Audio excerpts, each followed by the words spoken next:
Hello, everyone. Welcome to another Experiencing GhiaLogic. Hello, my beautiful, my wonderful, and my loyal listeners. Welcome to another episode of Experiencing GhiaLogic. I'm your lovely host, GhiaLogic, and this is episode 264, 2025, the year ahead. I cannot believe that we are already a week into 2025. It feels unreal. I think the craziest part about it is like we're 25 years into the year 2000 or the millennium 2000 or the century 2000. I am now 28 years old. Yup, I am a Capricorn. I was born on January 9th and my birthday just passed. No, 28 is crazy. I was going to try and say something super deep and super philosophical, but no. I feel like I look the same. I kind of feel the same, except for my ankles. My ankles do hurt. So, yeah, that does feel like it's 28. What do I want to catch up with in this episode before I give you guys an overlook of the year? Really, it's been a lot going on in these past 10 days. These past 2 weeks have been truly active. And I just feel like that's not a good sign. Can we come in the new year with peace and tranquility? No. Would it be America if we had it any other way? Guess not. We have people driving their trucks past barricades on Bourbon Street in New Orleans, Louisiana. Not only are you going to drive your truck through barricades and run people over, you're going to get out and start shooting people. Great.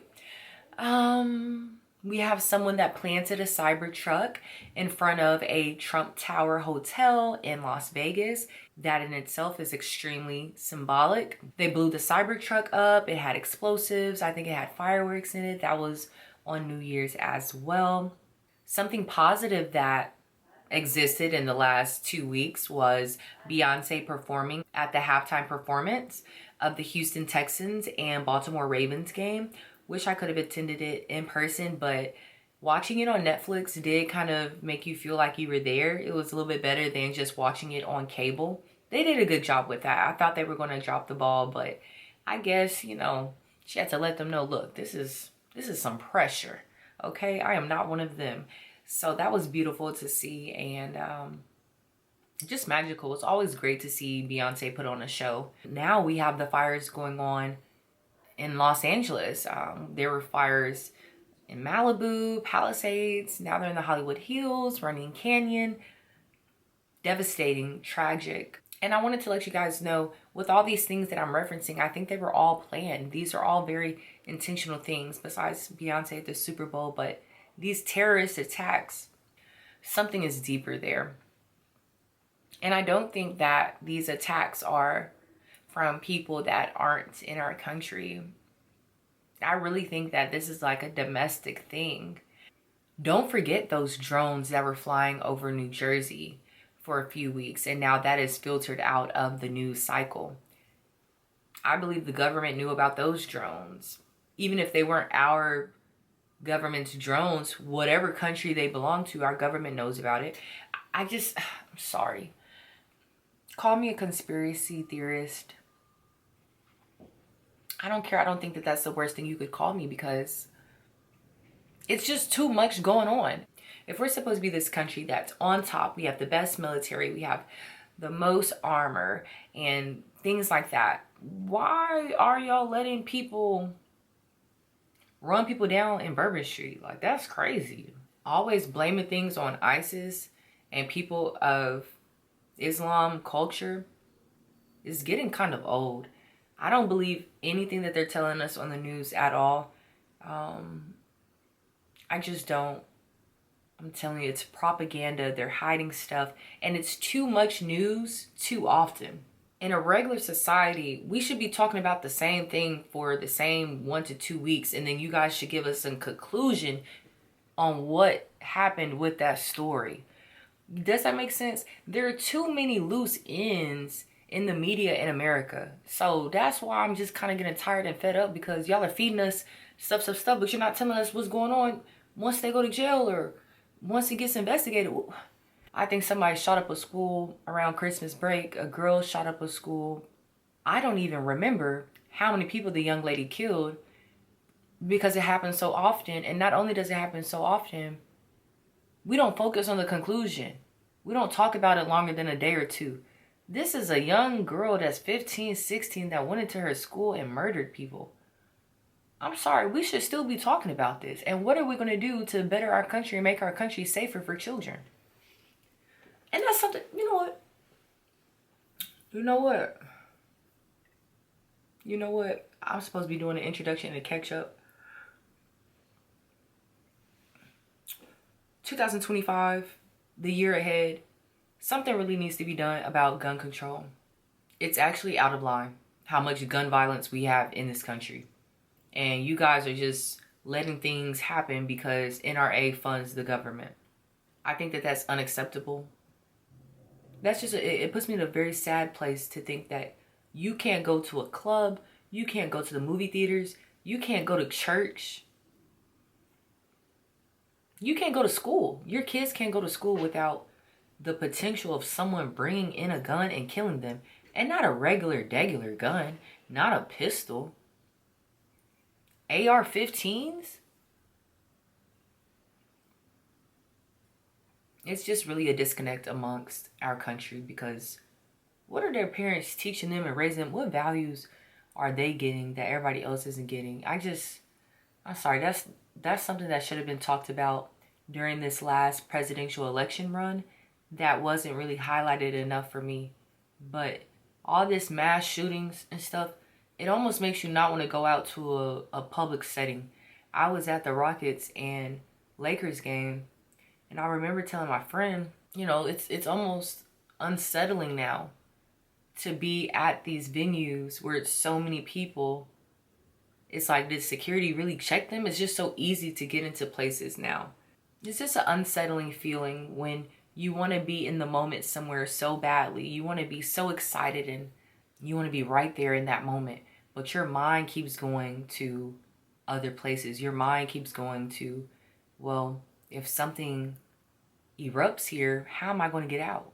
And I always feel like I'm thinking that when I'm attending events and when I'm at these venues that are so large and at capacity. I don't know. It's like I've seen so much happen. You would think that I'm from Chicago or something, the way my mind gets it going, but you just never know. I hope this year it gets addressed, especially with Trump having all of those assassination attempts on him. He had multiple assassination attempts on his life. Please do something about the guns, y'all. I'm okay with the pistols and a shotgun, but when you have something that is just spraying bullets, you shouldn't even be trying to kill a little deer with that, you know, or a duck. Y'all gotta chill. This is just, it's getting weird. It's no way around it. You're weird. I'm sorry. You're weird. You're weird if you like the little AR guns and you want to buy them and have them, because what are we doing? You're just preparing for the end of the world. Cool, have that in a bunker underground. There's no reason y'all should have all these guns with this much power and ammunition sitting around in your house. What do you know that I don't? Let the world know. You just want to protect yourself, huh? You know, it's giving purge. Alright, so yeah, what else is going on? I feel like everybody's sick right now too. I think I'm a little bit sick. I've been kind of sick this past week. Yeah, everybody's sick, but I'm glad I don't have the flu. I'm glad I don't have anything deeper than this little, it's kind of like a cold. It's really just a sore throat. Because the flu is going around like crazy. Rest in peace to Jimmy Carter. I think he was the 39th president. Loki, don't let me lie. The way they honored him. So on my birthday, January 9th, they closed down like federal government stuff. They closed down the stock market. That was the national day for everybody to memorialize and recognize him. And everybody said great things about Jimmy Carter. So salute to him. Gotta talk about the funeral though. So it was absolutely great and amazing to see all 5 of our country's living presidents in one place. I thought that was kind of beautiful and inspiring. It showed what the future could be. It showed how we could all operate together amicably. And yeah, so they had President Obama sit next to Donald Trump. But who else would sit next to Trump but President Obama? Because who is just as calming and peaceful as Obama? He's so emotionally intelligent. I think that they set that up on purpose, knowing that, you know, Joe and Kamala, it might be too much smoke right now. Bush is kind of old too, and I don't really know how Bush feels, you know, so it's like, hopefully from being surrounded with the remaining living presidents, Trump can have a different vibe going into this next presidency. Maybe he can be more empathetic and less aggressive and verbally abusive to everybody in this country. You know, being at a fellow president's funeral should put some things in focus for him, because you've had multiple assassination attempts on your life and you're still here. So this funeral definitely could have been yours, Trump. For lack of better words, I hope that it just puts life in better perspective for Trump. And it shows that, you know, Obama is joking and laughing with you. It's okay to, you know, fake kick it and do whatever, but just be respectful. I think that at the funeral it showed that you just need to remain respectful. You know, everybody's not gang that was around you for sure, but people kept it respectful. And Trump, that is something that you struggle with.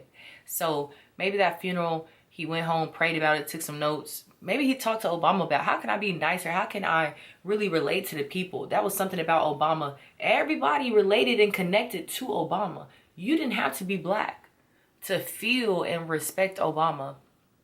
And Trump, you just don't have that. We're laughing at you. We get it. We get it that you're funny. We knew that you were funny. We know that deep down you're a comedian. You're sure not a lawyer. You're sure not a governor. You're sure not a president. But we know you funny, so that's why we're not even mad that you chopping it up with Obama and stuff like that. You know, Michelle wasn't there. He had to talk to somebody. But this divisiveness, please, please, please. Just hopefully Jimmy Carter's funeral will leave a lasting effect on Trump before he enters this presidency.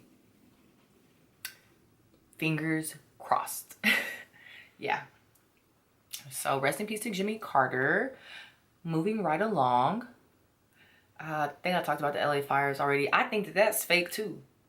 I think the LA fires are a mix of arson and God. It's both. That's what I think. It's not just God and it's not just an arsonist. Because it's spreading too fast. It's spreading too inland too fast. Tragic. Absolute tragedy. Fire is something to really not play with. And it's something that I don't think a lot of us encounter in life. I think a few people encounter fires at work, fires in their homes. So just seeing things burn up is just so scary. You can't breathe, can't see. The wildlife. I saw a video of a little baby deer running on the street, scared, like completely displaced. And that puts other things in perspectives too. Besides the burning of your home, besides the burning of the material things, these fires are truly affecting the wildlife, nature. Just as we're frantic and panicking, at least we have a car to drive, a car to fill up. Can you imagine a little baby deer, you done lost your family, Smokey? Baby deer probably got asthma now too. Yeah, that's tough. That's very sad. But yeah, I think it's arson too. Someone's just too fishy. It's too much going on right now. Everything hidden right at once. I don't like that. Now you have New York. I think like around all the like Brooklyn. No, let me not get to lying. But I know a lot of the bridges in New York, now you're going to have to take a toll for sure. And it's just interesting that something I will say is these places that are mostly liberal, I don't know how we get into so much debt and we're so poor. The states that are the poorest really are truly usually run by a Democrat. And that's something that I should look into and see why that is. But I guess maybe since they have such a big heart, they're trying to fund so many things. And that has to be it. That has to be it. Because New York sounds like they're just as poor as California. You got to pay to get on the bridge? I thought that was just in San Francisco for the Golden State Bridge and things like that. But New York said they need their money and they need their money now. I learned that it costs you like $20 to drive from New York to New Jersey just on the tolls and the bridges. That's crazy. $20. I think they need to also redesign their subway system. New York is the billionaire hub of the entire world. They have the most billionaires in one area more than anywhere else in the world. Why is the subway system so bad and so ancient? So whoever is going to lead New York City after Eric Adams, I think that's his name, I think they need to really look into building a safer and cleaner subway system, because there's just no reason why it should be so violent and dirty and old and expensive for no reason when so many people live there and so many billionaires live there. Again, with this toll thing, I get it with the bridges. I get it, but that's super duper inconvenient if I live there. So I guess the state is thinking, or the city is thinking, we want less of you to drive, so we're going to penalize you if you do drive because we want you to rather take public transportation. But the subway is dangerous, and a man just lit a black lady, I think she was a black lady, lit her on fire. Even if she's not black, whatever she is, if there's a chance of me getting lit on fire,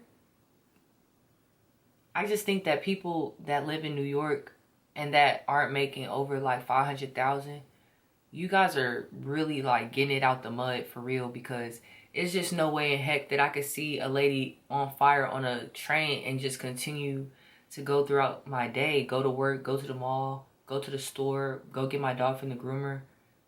Like, you guys are too desensitized. There's robberies, there's people on the train with big pythons, people are dancing. It's just too much. So they need to redo that, put more security down there. That subway system is out of line, but that's why I guess they got to do the stuff they got to do with the tolls to make more money. I don't know. When I was last in New York, I think everywhere I went, it was like $2.75 for the subway. That's high, because you could spend $20 a day just on the subway, and it's not even safe. You risking your life. I don't know. That's a place where I cannot live if I don't make at least $500,000-$600,000 a year. New York is so stressful, whereas at least LA, you can find tranquility in little pockets throughout the city. I'm not saying LA is perfect, but when you compare the two, we know that they're expensive and things like that, but public transportation just makes more sense in LA. It's more on time, and I think it's safer. They just shot up the subway a few years ago too. That's what I'm saying. This shit don't make no sense. So I guess I'm going to talk about the sexual misconduct in the workplace at Fox. A former Fox Sports hairstylist filed a lawsuit against Fox, Fox Sports, Skip Bayless, Joy Taylor, Charlie Dixon, and others. She's alleging that she's went through years of bullying and abuse, sexual battery. Shit crazy. She was employed at Fox Sports from 2012 through August of 2024. Her name is Nushin Faraji. The 42-page lawsuit alleges 14 counts against the plaintiffs. She not playing. She states, Faraji states that during her over 10 years at Fox, she dealt with a misogynistic, racist, and ableist workplace that allowed for executives and talent to physically and verbally abuse workers with impunity. One of the notable remarks in this lawsuit is that Skip Bayless offered her $1.5 million to have sexual relations with him. He was saying racist stuff about, isn't your dad Muslim? So I'm sure he got plenty of wives, not just one. She responded and said, my father is deceased. That's insane. I feel like I kind of believe it. And I don't like it when people are saying, why did she wait all this time to make a lawsuit? Well, they just let her go. That's for one. And some people can fake it to see the long game, to see it out. Just because I'm getting sexually harassed and abused and things like that, it doesn't make it acceptable, even though I'm not speaking out on it. Maybe I'm scared. Maybe I'm nervous. Maybe I'm scared they're going to kill me. Maybe I'm scared because these are powerful people and I'm just a hairstylist at Fox.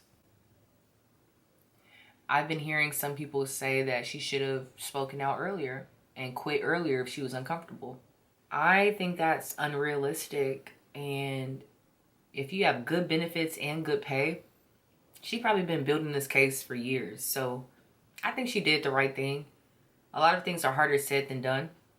Who knows the other things she's gone through that has hindered her from making this lawsuit earlier on. This country needs to take into account that sometimes the victims are really right. I know there's been a few times that the victims aren't right, so it makes you guys think that everybody's lying and everybody's cap, but damn, y'all gotta ease up, no cap.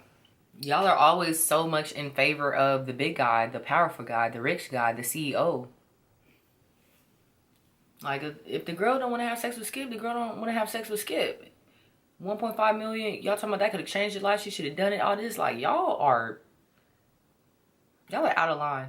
That's disgusting. I don't want to work in no place like that. She's probably trying to get a nice little resume built up and then leave. So, you probably got to pay for a lawyer, right? When you going to build a lawsuit against somebody, she probably had to pay. You know what I'm saying? Like, she needed a job. She needed them bills paid. I get it. I get it, sister. And I'm with you, Faraji. I hope you get all the justice that you deserve. And if it comes out to be that this is wrong and it's a lie and it's false, then it's wrong and it's a lie and it's false. But until then, I'm going to have to rock with Shorty until I see the evidence that will prove the other people innocent. Sex is the biggest thing that the devil has on this human race. I think for sure sex, something about sex, it's just people will risk everything to have sex with someone, and I think that is just, it's giving demonic. Yeah, it's giving demonic. Oh. The winner was at Von 2 Cold with a K instead of a C for the New Year's giveaway. So congrats are in order. He won a $100 Target gift card and a 15-pack of Magic Mind Energy Shot Elixirs. Listen, I'm trying to tell y'all, Magic Mind is the wave. Look at my description of this podcast and click the link. Go get that because it's just healthy. But yeah, for this year ahead, I want to be just softer, more relaxed, and chill and let things come to me. I feel like I've just worked so hard and exuded so much energy into the atmosphere, into the world. I'm ready for something to come back to me, and I'm ready to receive my blessings. I put in the work, and now I just want to reap what I've sown. Yeah, I'm chilling this year. I'm chilling. I've done so much for my age, and now they're saying TikTok is for real going to be banned. So it's like, do I go crazy on TikTok? Do I go crazy on YouTube? Do I go crazy with the Spotify, with the podcast? Social media is crazy. Life is crazy. Things are really coming and going. Nothing is forever. Everything is temporary. So I'm just trying to enjoy this year and enjoy my 20s and enjoy my youth and enjoy my health, honestly. So I think that's really where I'm at with it for this year. Again, sorry for the long break. I don't think I've made a podcast since the 17th of December, but I really have been busy, under the weather. I've been helping take care of my mom, so it's just been a lot, and I still thank God, and I still feel so grateful. And lately, a lot of things have been put into perspective for me that I am still severely blessed. It could be so much worse out here, and when you watch the news and you talk to your friends and your loved ones, they really help put the perspective back on track when you can sometimes lose that vision. Like, bruh, I'm good. I'm excited for what's to come. I actually bought another Bible that I'm gonna just keep in my room, because I have a Bible that I usually just be having in the car. And you know, when I go to church, I like to have my physical Bible. I think reading off your phone in church is crazy to me. I get it if you have to do it, but I'd rather have the physical Bible. I love flipping to the page and the chapters. So I bought a study Bible, and I want a few of my friends and I to share different books of the Bible or different chapters of a book and hold each other accountable and read it and talk about it. The club stuff, it's fun. Going out is fun, especially when you're young and you're single. It is, because it's like you're doing something. And I'm telling y'all, me being the only child, I'll be bored. I just want to be more intentional with my time. I should say that this year. I want to be more intentional with my time. I want to spend more time in the Bible. That is all I think I have for this podcast episode. Hopefully this was a good episode. I don't know. I'm just really here rambling because there's just a lot going on. I don't know, y'all. It's just 2025 started popping real quick. Okay, please subscribe and follow this podcast on all DSPs. Follow me on TikTok. I think it's like GhiaLogic X Pod on TikTok as well. Let me see. I don't be knowing nothing, y'all. Okay, on TikTok my is GhiaLogic X, so follow that. Follow on YouTube, subscribe, comment, share, and I'll talk to you all next time. Mwah.